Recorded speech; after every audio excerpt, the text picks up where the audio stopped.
జాగ్రత్తగా వినండి. అమ్మ ఎక్కడ ఉంటుందండి? అమ్మ ఎక్కడ ఉంటుంది? లలితమ్మ. అదేది? సిరులు కురియున్నది మొదటిది శృంగార మంటపం, సితముని జనపదము రెండు ముక్తి మంటపం, జ్ఞానహితం మూడవది జ్ఞాన మంటపం, శ్రీకాంతకు చేరువ ఏకాంత మంటపం, మహామహిమోన్నత మంజురూపము, మంత్రశ్రీ మహిమాలయ మణిద్వీపము, మణిద్వీపము, 1000 స్తంభాలతో వెలసిన మందిరం, 4 మంటపాలతో నవరత్న శ్రీహారం, 1000 స్తంభాలతో వెలసిన మంటపం, 4 మంటపాలతో నవరత్న శ్రీహారం, మహిమోన్నత మంజురూపము, మంత్రశ్రీ మహిమాలయ మణిద్వీపము, మణిద్వీపము. మీ అందరికి ఏనాడన్నా ఒక అనుమానం వచ్చిందా? అందరూ ఈ బ్రతుకోళ్ళలో ఉన్న వాళ్ళని తిట్టే చూస్తున్నారు కదా, అటు ఎవరు ఏం చేస్తున్నారో మీకు అనవసరం. అందరికీ ఏనాడని అనుమానం వచ్చిందమ్మా. అమ్మ ఉండేది ఎక్కడ? మణిద్వీపంలో. కానీ మీరు చదివేటువంటి లలితా సహస్రనామంలో లలితమ్మ ఉండేది ఎక్కడ?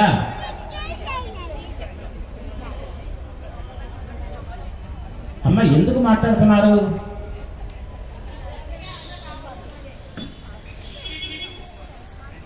ఒక్కటి చెప్తున్నాను, మాట్లాడిన వాళ్ళకు ఈ రోజు చేసేటువంటి పూజా ఫలితం చాలా తక్కువ వస్తుంది.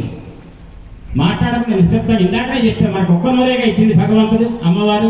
నచేతేవం నఖలు కుశలః స్పందితుమపి అతః త్వాం ఆరాధ్యాం హరిహర విరించాదిభిరపి ప్రణంతుం స్తోతుం వా కథం అకట పుణ్య ప్రభవతి. ఏంటి అర్థం? హరిహర విరించాదిభిరపి. హరి విష్ణువు, శివుడు అనలే అక్కడ. శివయ్య గురించి చెప్పకుండా హరి హర విరించాదిభిరపి. విరించి అంటే బ్రహ్మ. వాళ్ళ వల్లనే కాదటమ్మ పూజ చేయటం లలితమ్మకు. అట్ట చేయాలంటే స్తోత్రంగా ప్రణంతం, స్తోత్రంగా ప్రణతులు అంటే నమస్కారాలు, స్తుతి అంటే స్తోత్రం అంటే నుతించడం. ఇది చేయాలంటే పెట్టి పుట్టాలట. అది అటువంటి ఆ అమ్మ కనుక లేకపోతే శివుడు రాయి అట.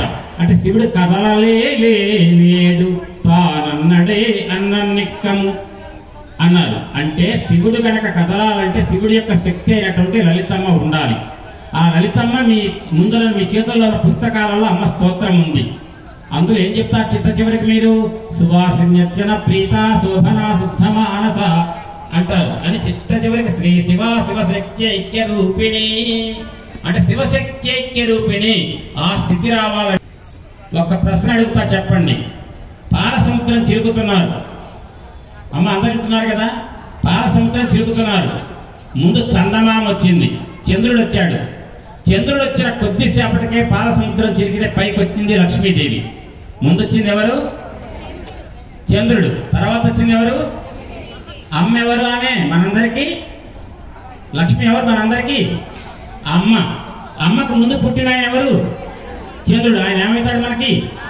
మేనమామ. కాబట్టి చంద్రుడిని ఏమంటాం మనం? ఎందుకంటే పాలసముద్రం చిరిగితే మన అమ్మ కంటే ముందు మన అమ్మ తోబుట్టుగా పుట్టాడు కాబట్టి చందమామ అంటున్నాం. మన మేనమామ చంద్రుడు. అందుకే హరికిన్ పట్టపుదేవి పుణ్యముల ప్రోగు అర్థంబు పెన్నిక్క చందురుతో బుట్టువు. అర్థమైందా? చందురుతో బుట్టువు భారతీ గిరిసుతల్ తోనాడు పూబోణి తామరలందుండెడి ముద్దరాలు జగముల్ మన్నించు ఇల్లాలు భాసురతన్ లేములు బాపు తల్లి సిరి ఇచ్చు నిత్య కళ్యాణముల్. అందరనండి, సిరి ఇచ్చు నిత్య కళ్యాణముల్. సిరి అంటే ఎవరు? మహాలక్ష్మీదేవి. ఏమి ఇస్తుందనే మీ చెవులకు ఎక్కాలి.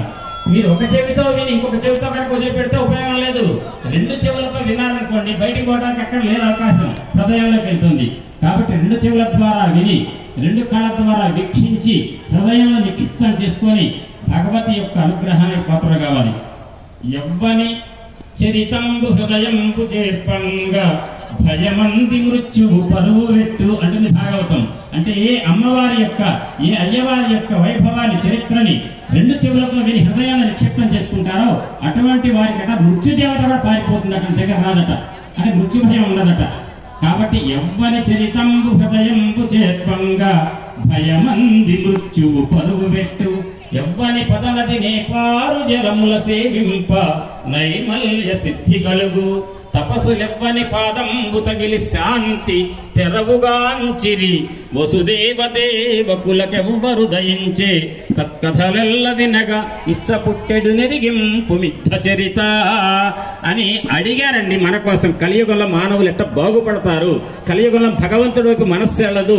అటువంటి ఆలసులు, మంద బుద్ధియుతులు, అల్పతరాయువులు, ఉగ్రరోగ సంకలితులు, మందభాగ్యులు. మనల్ని పురాణాలు ఏమని చెప్పినాయి? మందభాగ్యులు అని చెప్పింది. ఆ మందభాగ్యం అనేటువంటిది పరిపూర్ణ భాగ్యవంతులుగా మనం మార్చుకోవడం మన చేతిలోనే ఉంటుంది. ఎందుకు? కుండలిని శక్తిగా మనందరికీ కూడా వెన్నెముక అడుగు భాగంలో 3.5 చుట్ల రూపంలో కుండలిని దేవత ఉంటుంది. అమ్మ యొక్క ప్రతినిధి. వింటున్నారు అందరు కూడా? అందరికీ కూడా వెన్నెముక అడుగు భాగంలో కొనలాగా ఉంటుంది. అక్కడ 3.5 చుట్ల రూపంలో అరచుట్ట తలకాయ పడిగ లోపలికి పెట్టి ఉంటుంది కుండలిని శక్తి.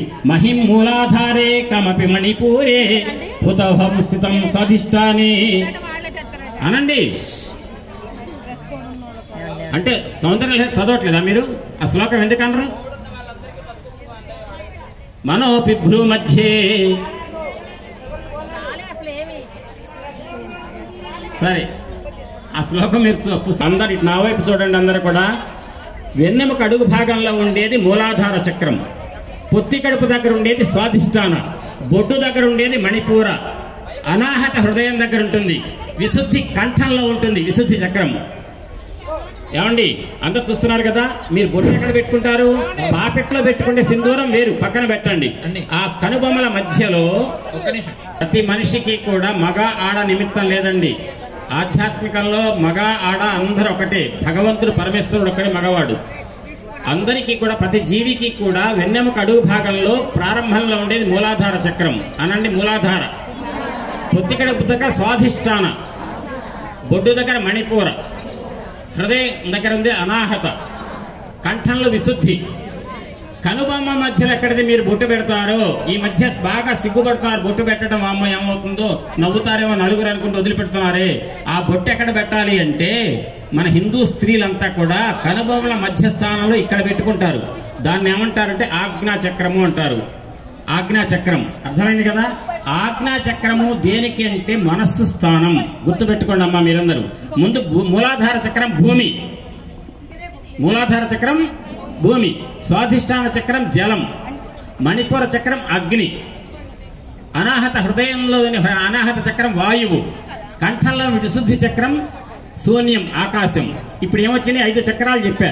5 చక్రాలు ఏమేం చెప్పా నేను? భూమి, అగ్ని, వాయువు, నీరు, ఆకాశం. అంటే ఏమొచ్చినట్టు? పంచభూతాలు. ఇందాకెవరు అన్నారు పంచభూతాలు అన్నందుకు ఆ మాట నేను అందామని అన్నా. పంచభూతాలు దాటిన తర్వాత పంచభూతాలే ఈ శరీరం, పంచభూతాలే ప్రపంచం. పంచభూతాలతో ఏర్పడ్డది కాబట్టి ప్రపంచం అన్నారు. ప్రపంచం అంటే పంచభూతాత్మకమైనటువంటి సృష్టి. ఈ సృష్టిలో ప్రతి మనిషిలో సృష్టి ఉంది. ఆ సృష్టి ఏది అంటే వెన్నెముక వెంట ఉండేటువంటి 5 చక్రాలు ఇక్కడ వరకు. ఆ 6వ చక్రం ఏదైతే ఆజ్ఞా చక్రం ఉందో బొట్టు పెట్టిన దగ్గర భూమి మధ్య భాగంలో దాని మనస్సు స్థానం అంటారు. 3.5 చుట్ల రూపంలో కుండలిని. సాధన చేసి ఇవన్నీ ఎందుకు చేస్తారు తెలుసా అండి? పూజలు, హోమాలు ఇవన్నీ కూడా మీరు నమ్మినా నమ్మకపోయినా శాస్త్రం చెప్పిన మాట. చిత్తస్య శుద్ధయే కర్మ కృతజ్ఞస్య నివృత్తయే. అంటే చిత్తశుద్ధి కోసం. ఎందుకంటే మీరు అట ఒక తల్లి బ్రహ్మాండంగా చేస్తుందట. ఎవరో కూర ఎంత బాగా చేస్తుందంటే అన్నం కలుపుకోకర్లేట, ఉట్టి కూర తినొచ్చట, అంత బాగా చేస్తుందట. కాకపోతే ఆ అమ్మ ఏంటంటే ఒక్కటే, నిన్న కూర వండిన గిన్నె కడగకుండా కూర చేస్తుందట.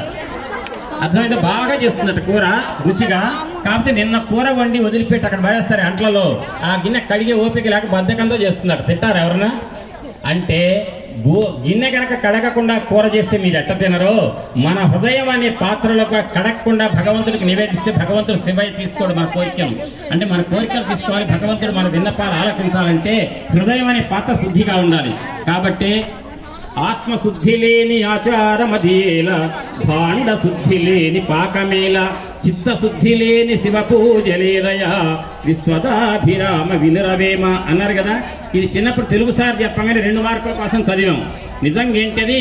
ఆత్మశుద్ధి కావాలి, ఆచారం కావాలంటే. చిత్తశుద్ధికి శివ పూజ చేయాలంటే చిత్తశుద్ధి ఉండాలి. ఇంకొకటి భాండ శుద్ధి లేకపోతే పాకం. అంటే భాండం అంటే ఏంటి? పాత్ర శుద్ధి లేకపోతే కూర బాగలేదు, పాకం బాగోదు, ఇష్టం ఉండదు, రుచి ఉన్నా తినలేం, వాసన కొడుతుంది. అట్లనే మన హృదయం అనే పాత్రని శుద్ధి చేసుకోవటం కోసమే ఈ హోమాలు యాగాలన్నీ కూడా. చిత్తశుద్ధి లేని శివ పూజలేలయ. కాబట్టి చిత్తస్య శుద్ధయే కరిమ కృతజ్ఞస్య నివృత్తయే అంటారు. కృతజ్ఞతా దోషం పోవటానికి ఆ చిరంజీవి ఏర్పాటు చేసిన ఈ కార్యక్రమంలో పాల్గొన్న మీ అందరికీ కూడా ఆ చండీయ పరాదేవత యొక్క వైభవం, ఆ అమ్మ యొక్క అనుగ్రహం కలగాలంటే, మీ చిత్తశుద్ధి ఏర్పడాలంటే మీరు ఏముండాలి, ఏం చేయాలి? నోటికి తాళం వేయాలి. కాసేపు నోటికి తాళం వేస్తే మనస్సు వికసిస్తుంది. అప్పుడు చెవులకు ఎక్కేవన్నీ కూడా హృదయంలోకి వెళ్తాయి. హృదయంలోకి వెళితే భగవతత్వం, అప్పుడు మీ హృదయమే మణిద్వీపం అవుతుంది. అటువంటి మణిద్వీపంలో ఉన్న అమ్మ ఎందుకు ఇక్కడ వచ్చి ఎక్కడ ఉన్నది? మీరు ఇందాక మైకు పవర్ డిస్టర్బెన్స్ వచ్చి ప్రశ్న అడిగితే సమాధానం చెప్పలా మర్చిపోయా, ఇప్పుడు గుర్తొచ్చింది. మీ అందరూ లలితమ్మని చదువుతున్నారు. లలితమ్మ స్థానం ఏదండి? ఇల్లు చెప్పండి. ఊరు లలితమ్మ ఊరేది? అందులో మణిద్వీపం ఉందా? చెప్పండి. లలితా సహస్రనామం ఇంతమంది పారాయణ చేస్తున్నారు తల్లులు. మణిద్వీపం అనే మాట లలితా సహస్రనామంలో ఉందా? మరి ఎందుకంటున్నారు మీరు? లలితమ్మ ఊరేది?